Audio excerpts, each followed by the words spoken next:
Hi. Holy guacamole chips. Fuck balls. Oh my god. I don't even. That's how I'm starting it. Welcome everybody. Welcome everybody to the first Nor'easter. Welcome replay watchers. This is me. My audio will sound different today because I have different microphone working. Hopefully you can hear me well enough. Um, Christine, love evolve energy, aligned light, um, accountability with meditation practice, a co-creative flow with the divine. That's what we're doing here. And oh my God. What? All right, we're just gonna leave it at that. Uh, Let me stick up a little banner here. Yeah, with day 19 and if you want to know what's going on, I'm going to put on a little breather here so you can make an assessment. You can join us as you please. All right. See you in about 5.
can you still hear me?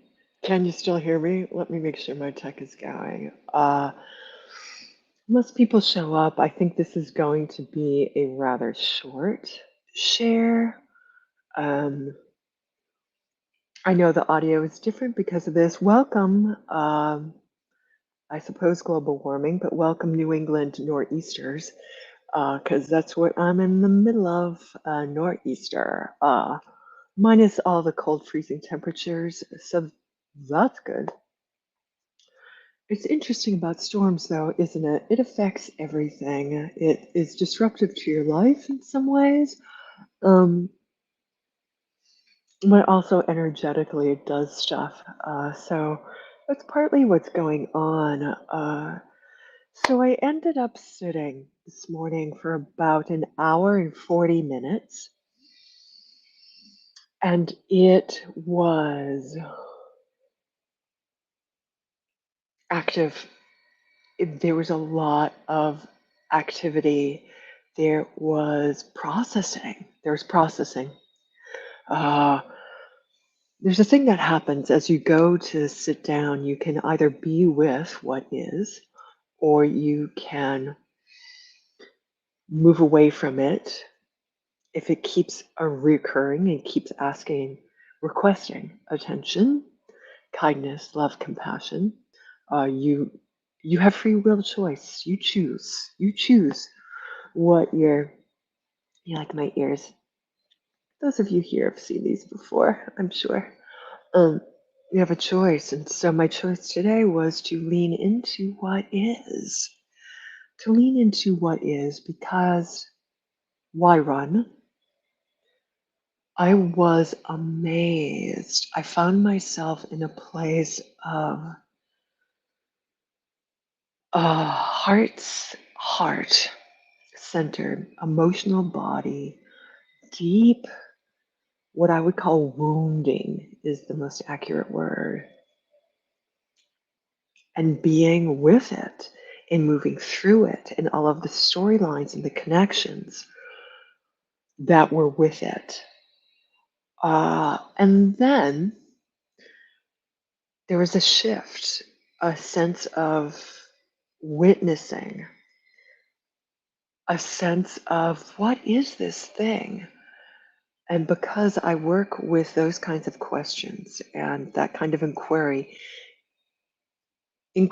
not to disconnect from the emotionality of things, but to also find some calmness and the view from that vantage point.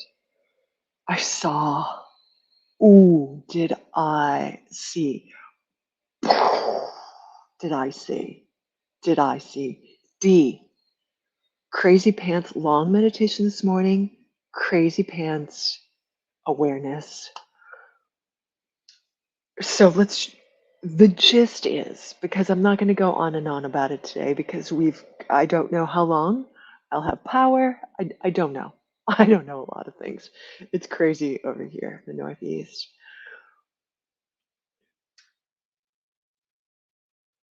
You know, it's beyond this deep conditioned patterning.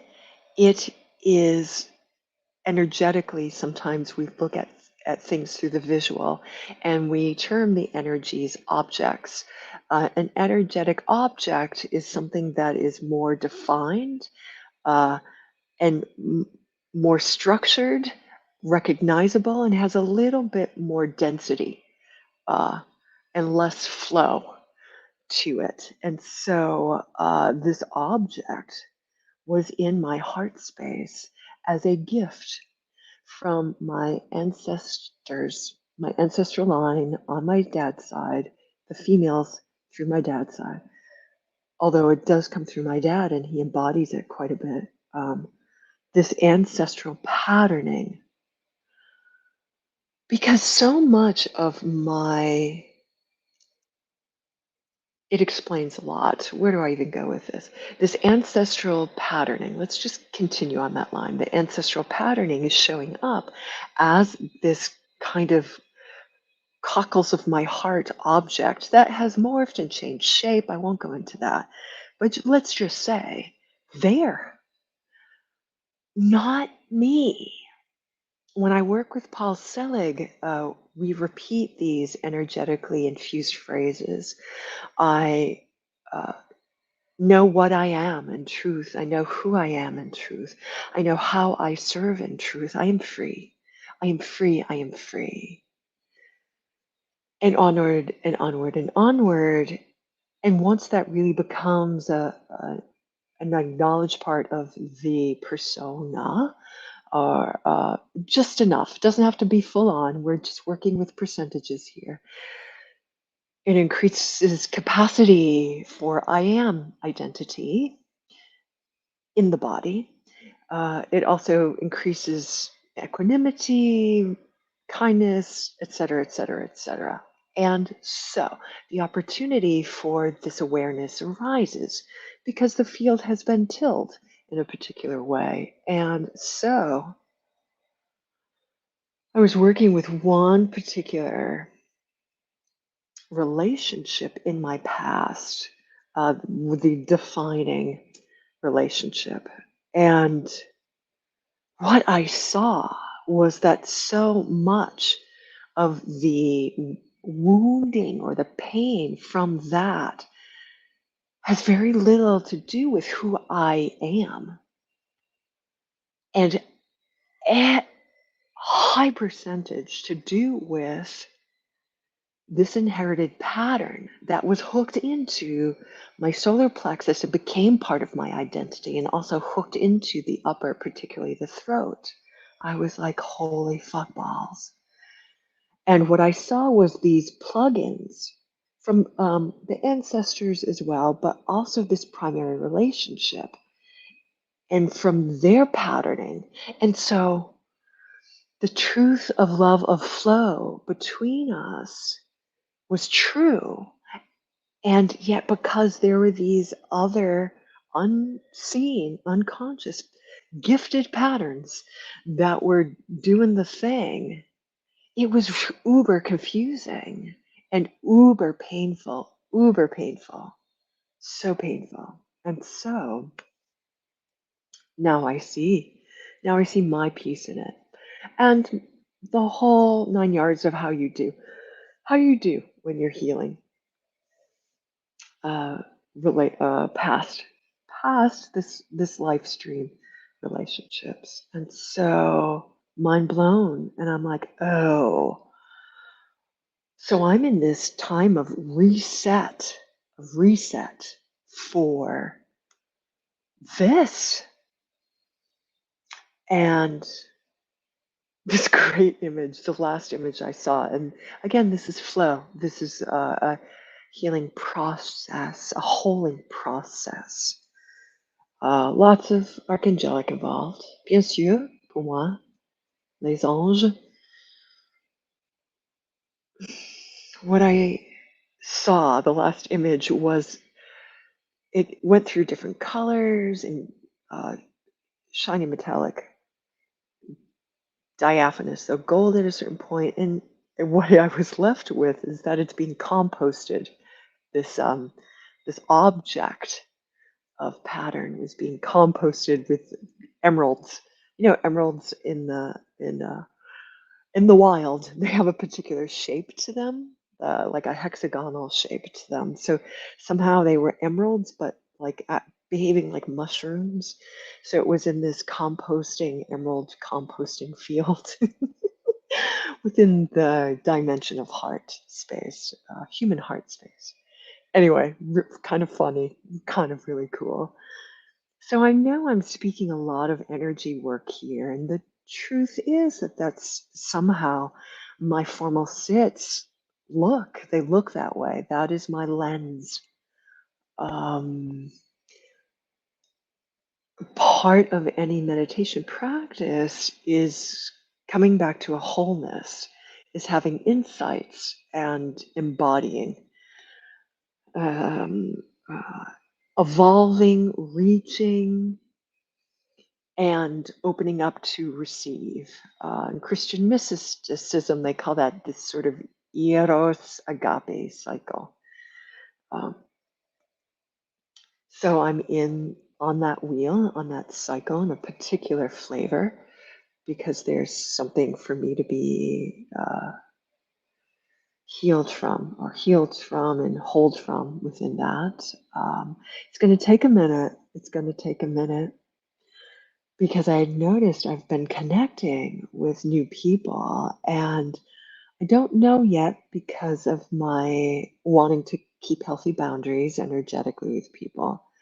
Uh, but I suspect they've been hooking in to this patterning, this object within my heart, um, for the most part, uh, because that's how I do things, or that's how I have done things.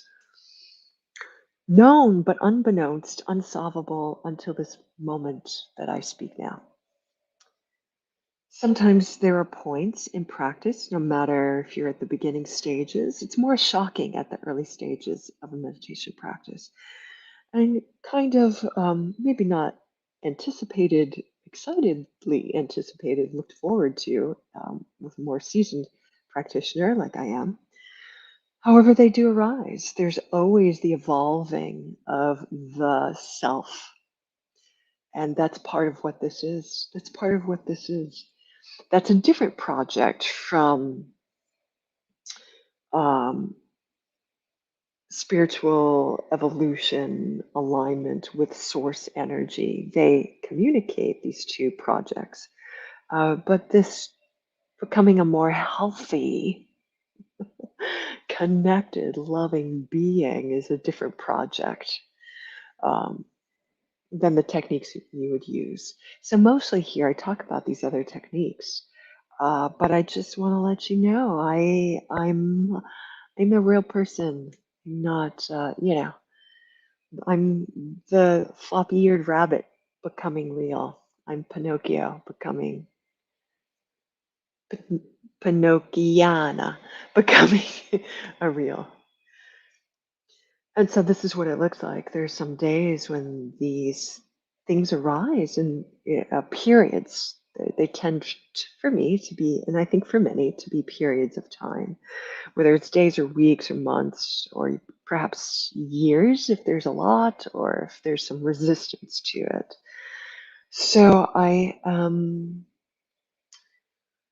doing my best to notice when there are resistances and being with them and to simply listen and allow this organic healing process to arise and flow and do its work. And so I am taking a step back from this impulse to reconnect so that I may do it from a more whole place, minus unhealthy patterning devices.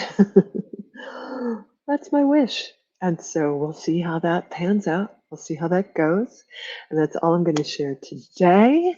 I've got a lot of things in the work for 2022. Some more retreats coming up, some announcements that will play out. We're going to be doing some book clubs as well, too, that I have in mind. If you go to my website, you'll see I have two types of sessions available with the Energy Works now. Just 2 times a week because it's moving into a season when I tend to pull back and do my cycle of reconnecting and turning inward. You know, the winter and the solstices, etc. Cold weather in this part of the world and family, etc. And so I pull back from business just a little bit. Um, and then I come back out of the cave like a bear. Earlier than a bear might. They wait until it's definitely spring. And so I will come out sooner than that uh, with other announcements and other things I'm doing. But I'll keep making these posts. Today's day 19 of 108. So I'll be seeing you almost daily from now through January. And probably on another hosting platform, I will be one of the intuitives doing I don't know what starting next month. But I'll announce that at another time. All right, thanks Dee for showing up.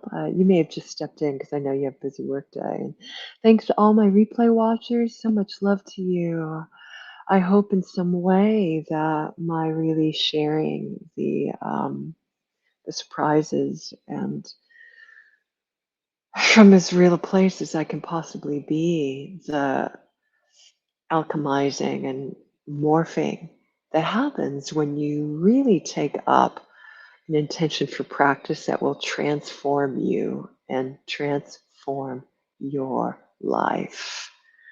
And that's what I'm here for. That's what I'm here for. Expansion into peace, expansion into co creative processes with divine source energy. And what was the other thing? I forget now, but that's where I'm going to leave it today, people. Thanks, Dee, for being here. I hope you are well. Um, I think that's all I have to say. All right, I'll catch you on the flip tomorrow. Sometimes I stay for a little bit longer if people start to show up and if I have more to share. At some point, I'm going to come here like this at night and have the emphasis be more on the creative process because I've really left that out of this conversation, despite the fact that it's one of my primary intentions here. All right. Mwah. May whatever I share here benefit all beings, those who come before me, those who will come after me, and those that walk beside me. Mwah. Thank you so much. Thank you. Bless.